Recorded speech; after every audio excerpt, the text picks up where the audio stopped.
সম্মানিত সুপ্রিয় বন্ধুরা, আসসালামু আলাইকুম ওয়া রাহমাতুল্লাহ। আশা করি সবাই ভালো আছেন। কৃষি ও খামার পরামর্শ ইউটিউব চ্যানেলের পক্ষ থেকে আপনাদের সকলকে অনেক অনেক শুভেচ্ছা ও অভিনন্দন জানিয়ে আজকের প্রতিবেদনটি আমরা শুরু করতে যাচ্ছি। তো বন্ধুরা, আজকে আপনাদেরকে জানানোর চেষ্টা করব বিধান 108-এর আপনারা একটা আপডেট চেয়েছিলেন। আমরা এর আগের একটি প্রতিবেদনে বিধান 108-এর একটি আপডেট দিয়েছিলাম। আপনারা অনেকেই দেখেছেন, অনেকটাই ভিউ হয়েছে। তো আপনারা বিধান 108 সম্পর্কে একটা আপডেট চেয়েছিলেন। তো সেই বিধান 108-এর কীরকম ফলন হয়েছে এবং কৃষকরা কি কি সমস্যার সম্মুখীন হয়েছে এবং আগামী দিনে আরও ভালো পরিচর্যা কিভাবে করলে সেই ধানটা ভালো করা যায়, সেই বিষয়ে আজকে আপনাদের মাঝে আমরা আলোচনা করার চেষ্টা করব। তো সেই হিসেবে আমাদের সাথে আজকে আছেন একজন কৃষক, যিনি এই ধানটা আর কি চাষ করেছিলেন, এবং আরও আমাদের সাথে রয়েছেন উপসহকারী কৃষি কর্মকর্তা জনাব রাকিবুল ইসলাম স্যার। তার কাছ থেকে আমরা শুনবো যে আসলে এই ধানটা কিভাবে ভালো কিছু করা যায়। তো সেই বিষয়ে আমরা আজকে আলোচনা করার চেষ্টা করব। তো আপনারা যদি আমার এই চ্যানেলটিতে নতুন দর্শক হয়ে থাকেন, তাহলে অবশ্যই চ্যানেলটি সাবস্ক্রাইব করবেন, পাশে থাকা বেল আইকন বাটনটি ক্লিক করে অন করে দেবেন, এরকম কৃষিভিত্তিক নতুন নতুন ভিডিও সবার আগে পেতে। আর আপনি যদি আমার চ্যানেলটি সাবস্ক্রাইব করেই থাকেন, আপনাকে অসংখ্য ধন্যবাদ।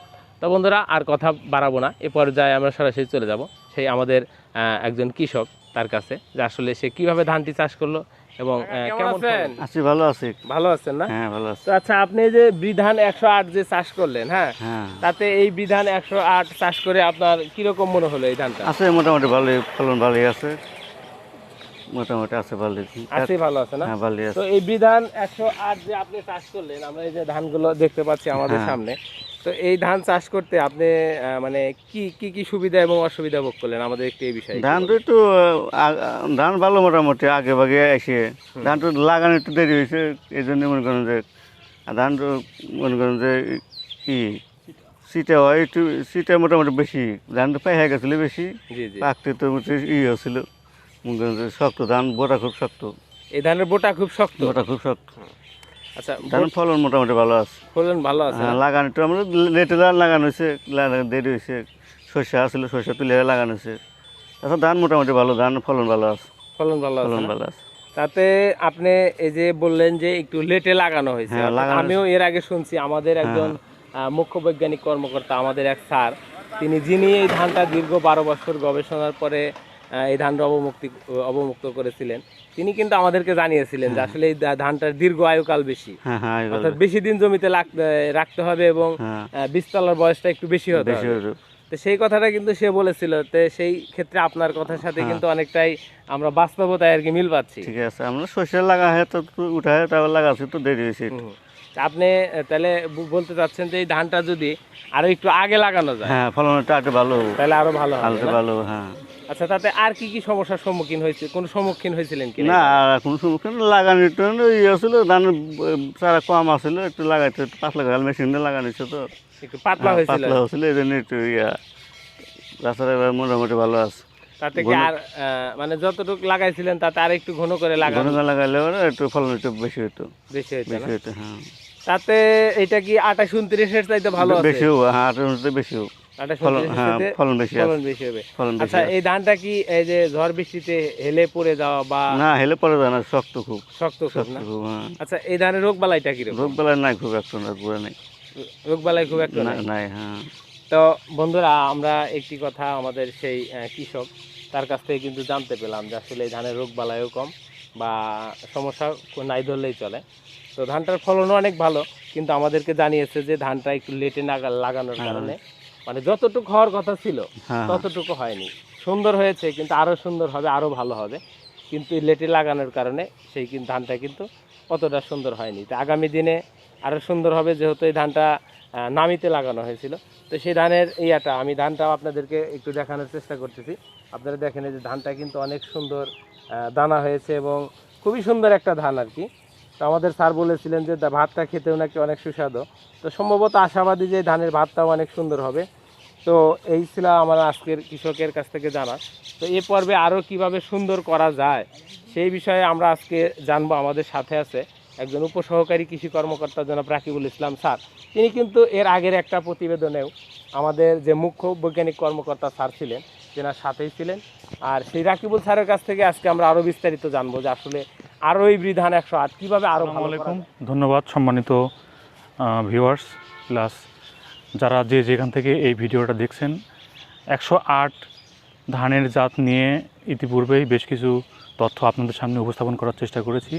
আজকে আমরা আপনাদের সামনে জানানোর চেষ্টা করব এই চাষ করার পরে, এই জাতটি চাষ করার পরে মানে কিভাবে এটার কতটুকু সমস্যার সম্মুখীন হয়েছে এবং পরবর্তীতে এইগুলো রিকভারি করতে পারলে এর উৎপাদন আরও কতটা ভালো করা যেতে পারে। আসলে আমরা এই বীজটা যখন বাংলাদেশ ধান গবেষণা ইনস্টিটিউট থেকে পাই তখন অলরেডি লেট হয়ে গেছে, মানে সিজনের একদম শেষ পর্যায়ে, এবং আমার সম্ভবত তারিখটা মনে আছে 25 তারিখের, জানুয়ারি মাসের 25 তারিখের আমরা এই বীজটা পাই। তো 25 তারিখে পাওয়ার পর আমরা দ্রুত এটা কৃষকের মধ্যে পৌঁছে দেওয়ার চেষ্টা করি, এবং তখন ছিল অত্যাধিক ঠান্ডা থাকার কারণে এই বীজ অঙ্কুরোদ্গম করার ক্ষেত্রে একটু সমস্যা হয়। তারপরেও আমরা চেষ্টা করছি কুসুম কুসুম গরম পানি দিয়ে এটাকে ভিজানোর জন্য, এরপরে ছালা বস্তা বা খড় জাতীয় দিয়ে ভিতরে তাপ তৈরি করে যেন অঙ্কুরোদ্গমটা ঠিকমতো হয়। তো সেই পর্যায় থেকে শুরু করে আমরা এটা মেশিনের মাধ্যমে স্থাপন করা হয়েছিল। কৃষক ভাই ইনি জানালেন যে মেশিনের মাধ্যমে স্থাপন করার কারণে একটু পাতলা হয়েছিল। এটা আসলে কৃষকদের একটা মানে ধারণা যে মেশিন দিয়ে লাগালে কিছুটা পাতলা হয়। আসলে পাতলা বিষয়টা সেরকম অর্থে পাতলা নয়। এইখানে ঠিকমতো সার প্লাস বিষের মানে সারের যে বিষয়টা আছে, ডোজটা ঠিকমতো কম্বিনেশন সময় মতো দেওয়া হলে এর টিলারিংয়ের ব্যাপারটা মানে সর্বোচ্চ হয়। আর সবচেয়ে বড় কথা হচ্ছে যে এই ধানের হচ্ছে চিটা হয়ে গেছে বলতেছে, বা উৎপাদন আশানুরূপ হয় নাই যেটা হওয়ার কথা ছিল। তো না হওয়ার পিছনে অন্যতম প্রধান কারণ হচ্ছে তাপমাত্রা। আমাদের দেশের এবার আমরা সবাই জানি যে সর্বোচ্চ তাপমাত্রা রেকর্ড হয়েছে অন্য অন্য বছরের তুলনায়, যার কারণে আমাদের এই ধানের চিটা হয়েছে। 35 ডিগ্রি সেলসিয়াস তাপমাত্রার উপরে তাপমাত্রা হলে ধানের পরাগায়ন থেকে শুরু করে মানে উৎপাদনের উপরে একটা প্রভাব পড়ে, চিটা হয়ে যায়, মানে এই দানাটা আপনার পুষ্ট হতে সমস্যা হয়। তো তারপরও উনি জানালেন আপনাদেরকে যে এটা হচ্ছে 28, 29 বা অন্যান্য জাতের তুলনায় অনেক বেশি উৎপাদন হয়েছে। তো আমি আশা করব আগামীতে এটার উৎপাদন আরও ভালো হবে। তার কারণ হচ্ছে আমরা এটা যদি যথাযথ সময়ে আরও মানে ভালো মুহূর্তে, যেমন আমরা এটা শেষ পর্যায়ে না করে আর কি অত্যাধিক ঠান্ডার মধ্যে এবং ফ্লাওয়ারিং পর্যায়ে অত্যাধিক তাপমাত্রা গরমের মধ্যে এটার উৎপাদন ব্যাহত হয়েছে। আগামীতে এইটা যথাযথ সময়ে এটা বীজতলা থেকে শুরু করে আপনার হচ্ছে মানে কর্তন পর্যন্ত সঠিক সময়ে বপন রোপণ বা কর্তন করলে বা অন্যান্য পরিচর্যাগুলো ঠিকঠাক মতো নিলে আশা করি ফলন মানে অনেক বেশি হবে। আর এটা প্রিমিয়াম কোয়ালিটির একটা ধান, যেটার আপনারা দেখছেন যে এটার দানা খুবই ছোট ছোট, মানে চিকন প্লাস হচ্ছে ছোটো, যেটা হচ্ছে আপনি পোলোয়ার চাউল আমরা যেটা বলি আর কি, বা চিকন চাউল, সুগন্ধি চাউল, যেটা এর চাইতে একটু বড়, 29, 28, 29 বা অন্য যে কোনো চাউলের চাইতে অনেকটাই ছোট। যার কারণে এটা আশা করি যে অনেক দিন মানে সারা বাংলাদেশের বা উন্নত দেশে যদি পাঠানো সম্ভব হয় বা রপ্তানি করা সম্ভব হয়, এটা অনেক সুনাম বয়ে আনবে, এবং আমরা বিশ্বাস করি যে এটা দীর্ঘদিন এটা লাস্টিং করবে। দ্রুত 115টা জাত এখন পর্যন্ত বাংলাদেশ ধান গবেষণা ইনস্টিটিউট আপনার অবমুক্ত করেছে। তার মধ্যে আমি মনে করি যে সাধারণ ভক্ষণযোগ্য চাউলের যে জায়গাটা, সেই জায়গা থেকে এটা অনেক দিন সবাই আপনার হচ্ছে গ্রহণ করবে। আমরা জানি যে 29-এর যে ব্যাপারটা, দোকানে চাউল বা হাটে যখন আমরা ধান কিনতে যাই সবাই 29-এর ধানটা কেনার চেষ্টা করি, দোকানে গিয়ে 29-এর চাউল। এবার ওই মিনিকেট নামের চাউল আমরা সচরাচর চিকন বলতে বোঝাই বা বুঝে থাকি অনেকেই, তো এই চাউলগুলো কিনে থাকি। তো এই চাউলটা হবে সেরকম একটা ব্যাপার যে দীর্ঘদিন হয়তো 15-20 বছর বা সময় উল্লেখ করা ঠিক নয়, আরও অনেক বেশি সময় হয়তো এই ধানটা সবার মধ্যে থাকবে। তো আরেকটা কথা কৃষক ভাই আপনাদের মাঝে কিছুক্ষণ আগে বলে গেল যে এটার বীজতলাতে আরও বেশি দিন রাখতে পারলে হয়তো ফলনটা ভালো হতো। এটা আসলে উনি যে অর্থে বলছে, এটা বীজতলাতে রাখা হয়েছিল আমাদের ট্রেতে 32 দিনের মতো, 31 কি 32 দিন যাই হোক। তো আসলে এই ট্রেতে বীজতলা করলে এর চাইতে বেশি দিন রাখার সুযোগ নাই। আমার হচ্ছে 25-22 সেন্টিমিটার চারার উচ্চতা হয়ে গেলে মেশিনে রোপণ করলে অনেকটা ভালো মানে ইয়েটা হয় আর কি, লাগানোটা ভালো সুন্দর হয়। তো এর চাইতে বেশি দিন রাখতে গেলে তখন আমার মেশিনে লাগানোটা মানে কষ্টসাধ্য হবে, উপরে আগাটা কেটে দিতে হয়। তো সেই কাটলে আমরা ইনজুরিতে পড়ে যাবে, এটা করতে পারি না। তো যাই হোক, ওনার জায়গা থেকে বলছে যেহেতু এটা যদি মানে সরাসরি মাটিতে বীজতলা করা হতো তাহলে হয়তো 40 দিন 45 দিন বা ক্ষেত্রে বিশেষে 50 দিন পর্যন্ত বীজতলা সচরাচর থেকে থাকে। তো আমাদের এইখানে 20 দিন বা 18-20 দিন বা 15 দিনের মতো সময় সেভ করার কারণে আমাদের এটা সময় লাগছে কর্তন পর্যন্ত 132 দিন। আমরা যদি প্লেন ল্যান্ডে বীজতলা করে ধান রোপণ করি বপন করি তাহলে আমাদের 145 দিন সময় এটা উল্লেখ করা আছে, কিন্তু আমরা এই বছরে 132 দিনে আমরা এটা হারভেস্টিং করতে পেরেছি। তো এটা খুবই আনন্দদায়ক ব্যাপার যে আমরা এটা আর্লি রোপণ বপন করতে পারলে আমরা এই যে ঝড় বৃষ্টি খরা এই দুর্যোগ থেকে আমরা অনেক আগে এটা সুন্দরভাবে আমরা কৃষকের ঘরে উঠে যাবে। তো এই হচ্ছে মূল বিষয়। আরেকটা বিষয় আমি বলতে চাই, সেটা হচ্ছে যে এই বাংলাদেশ ধান গবেষণা ইনস্টিটিউট থেকে এইটা এই বছর একদম 11th আওয়ারে অবমুক্ত করেছেন, যেটা হয়তো সারা দেশে ওইভাবে বীজ উৎপাদন করার জন্য হয়তো দেওয়া সম্ভব হয়েছে কিনা আমার জানা নাই। তবে আমাদের এখানে সদর উপজেলাতে দেওয়া হয়েছিল। এবছর যে 2টা প্লটে মানে আমার ব্লকে 2টা প্রদর্শনী ছিল। তো এই 2টা প্রদর্শনী যে বীজ হয়েছে এটা আমাদের উপজেলা কৃষি অফিসারের কার্যালয় থেকে জানানো হয়েছে 100% বীজ আমাদের সদর উপজেলার জন্যই রাখা হবে।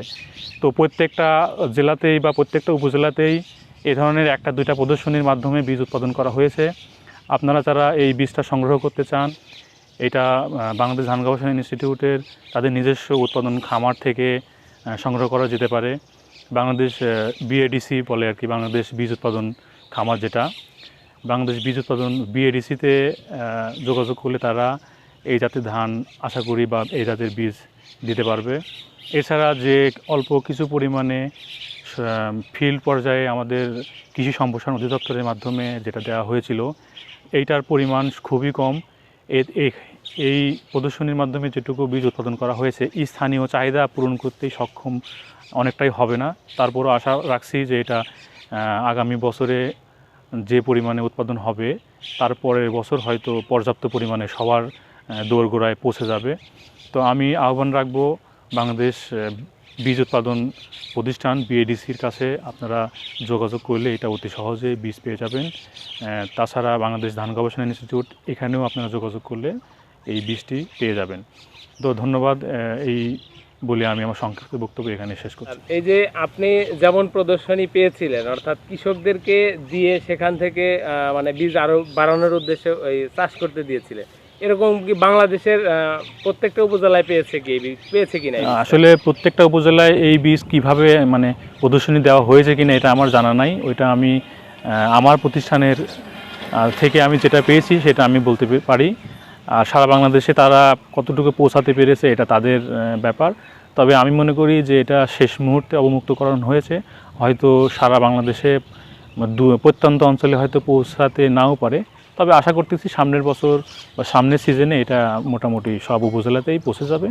অতএব আমি মনে করব যে নিরাশ হওয়ার কিছু নাই, এটা নিয়ে মানে তথ্য সংগ্রহ করে এটা সংগ্রহ করতে পারে। স্যার আরেকটি কথা, যেমন আমি যতটুকু জানি যে আপনি কৃষকদের উদ্দেশ্যে সফল করার উদ্দেশ্যেই যেমন বীজ দিয়ে ধান উৎপাদন করে সেগুলো আবার বীজ সংরক্ষণ করেছেন, বা কৃষকরা আপনার আমাদের এলাকায় যে সমস্ত কৃষক আছে তারা কিন্তু আপনার মাধ্যমে এই বীজগুলো পাচ্ছে। এরকম বাংলাদেশে আরও যেনারা উপসহকারী কৃষি অফিসার আছে বা কৃষি কর্মকর্তা আছে, তাদের সাথে যদি আমাদের বাংলাদেশের কৃষকরা যোগাযোগ করে তাহলে বীজটা পাওয়ার সম্ভাবনা আছে? ধন্যবাদ, আপনি খুব গুরুত্বপূর্ণ প্রশ্ন করেছেন। আসলে বাংলাদেশ কৃষি গবেষণা ইনস্টিটিউট থেকে যে প্রদর্শনীগুলো দেওয়া হয়েছিল এটা বাস্তবায়ন হওয়ার পরে স্থানীয় পর্যায়ে যে বীজ উৎপাদন হয়েছে আসলে কৃষক ভাইদের কাছ থেকে এটা পাবে, যেখানে উৎপাদন হয়েছে সেখানে। এখন বিষয় হচ্ছে যে সবার তথ্যটা লাগবে। এই তথ্যটা কোথায় থেকে পেতে পারি? যে আমি সহজে বীজটা কোথা থেকে পাবো।